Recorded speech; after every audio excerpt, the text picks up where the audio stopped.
Hello friends, இன்றைக்கி நம்ம வெள்ளைச்சோள தோசை எப்படி பண்ணுறதுன்னு தான் பார்க்க போகிறோம். அதுக்கு நான் இன்ஸ்டன்ட் ஜோர் ஃப்ளோர்னு விற்கிது இங்கே எனக்கு, அதை வாங்கி யூஸ் பண்ணுறேன்.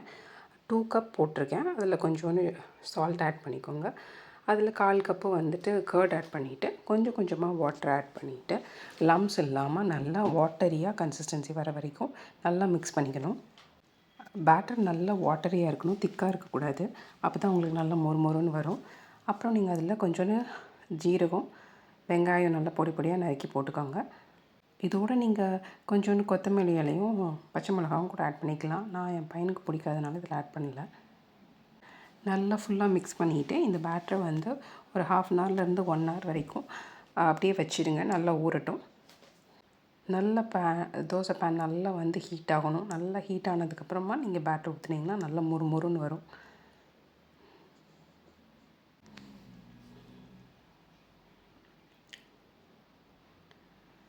இந்த மாதிரி நல்ல கன்சிஸ்டன்சி வந்து வாட்டரியாக இருந்துச்சுன்னா தான் உங்களுக்கு கரெக்டான ஷேப் கொஞ்சம் வரும். இல்லைன்னா வந்து சரியாக வராது.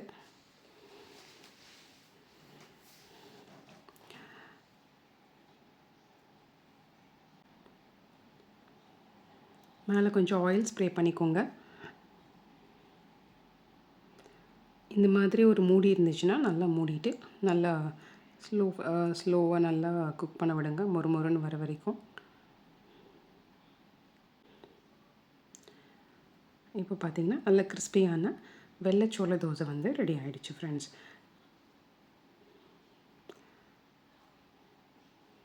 ஆக்சுவலாக இதுக்கு வந்து நல்ல காரசாரமான சட்னி வச்சு சாப்பிட்டிங்கன்னா ரொம்ப சூப்பராக இருக்கும். தேங்க்ஸ் ஃபார் வாட்சிங்.